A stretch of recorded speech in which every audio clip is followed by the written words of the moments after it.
ఈ పునరుద్ధాన ఆరాధనలో దేవుణ్ణి కలుసుకోవటానికి వచ్చిన ప్రజలారా, మీకు ఒక శుభవార్త. కొన్ని దినాల నుంచి ఒక ప్రత్యేకమైన ఈవి నీ కొరకు మాత్రమే ఇవ్వటానికి దేవుడు దాచిపెట్టించాడు. ఆ ఈవేంటో నాకు తెలియదు. మంచి ఆరోగ్యమేమో నాకు తెలియదు, నీ పిల్లలకి చక్కటి ఉద్యోగమేమో నాకు తెలియదు, నువ్వు చేస్తున్న పని స్థలంలో చక్కటి ప్రమోషన్ ఏమో నేను ఎరుగను. ఇంతకాలం నా కుమార్తె వివాహం కావాలి, కొన్ని సంవత్సరాలు బట్టి ఏడ్చేవేమో.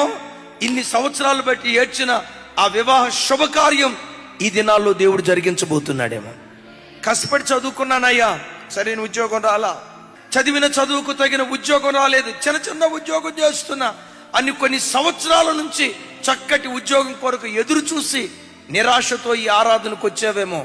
శుభవార్త, అలాంటి శ్రేష్టమైన చక్కటి ఉద్యోగం నీకు నీ పిల్లలకి ఇవ్వాలని కొన్ని దినాల బట్టి దేవుడు నీ కొరకు దాచిపెట్టి ఉంచాడు. అయ్యా, వివాహమై చాలా సంవత్సరాలు అవుతుందయ్యా, నా గర్భం మోయబడింది.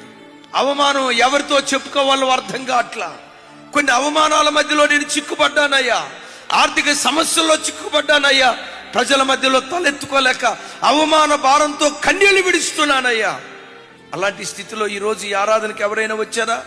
ఒక శుభవార్త. కొన్ని సంవత్సరాల నుంచి నువ్వు అనుభవిస్తున్న సమస్యకు పరిష్కారం నా దేవుడు కొన్ని దినాల నుంచి దేవుడు దాచిపెట్టించాడు. అందరినీ ప్రేమించిన ప్రేమతో యేసయ్య నిన్ను ప్రేమించలా. ఈ మాటలోతో అర్థం చేసుకో. యేసయ్యకు నువ్వంటే చాలా ఇష్టం. నిన్ను ఒక ప్రత్యేకమైన ప్రేమతో ప్రేమించాడు.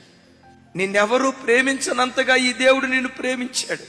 అమ్మ కూడా నిన్ను అంత ప్రేమించలేదేమో, నాన్న కూడా అంత నిన్ను ప్రేమించలేదేమో, నాని పిలుచుకునే ఏ తోబుట్టు కూడా నిన్నంతగా ప్రేమించలేదేమో. ఈ దేవుడు ప్రపంచంలో నిన్నెవ్వరూ ప్రేమించలేనంతగా నా దేవుడు నిన్ను ప్రేమించాడు.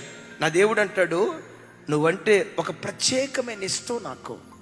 ఒకవేళ లోకం చూసి ఇదే భర్తను కోల్పోయింది వెధవరాలు, ఇదే సంతానం లే, ఇదిగో ఇలాంటి పనికి మాలింది, ఈడ ఎప్పుడు అప్పులతోనే తిరుగుతాడు, ఈడ ఎప్పుడు పేదరికపు బ్రతుకు, లోకం నిన్ను చిన్నచూపు చూస్తుందా?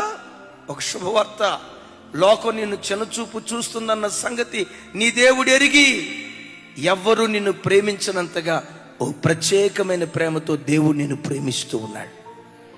నీకు మాత్రమే ఇవ్వాలని, నీ భర్తకు మాత్రమే ఇవ్వాలని, నీ పిల్లలకు మాత్రమే ఇవ్వాలని, నీ కుటుంబ సభ్యులకు మాత్రమే ఇవ్వాలని నీ కొరకే దేవుడు కొన్ని ఈవులు దాచిపెట్టి ఉంచాడు. దేవుడు దాచిపెట్టిన ఈవిని యేసు నామములో ఈ దినమే దేవుడు నీకు అనుగ్రహించును గాక.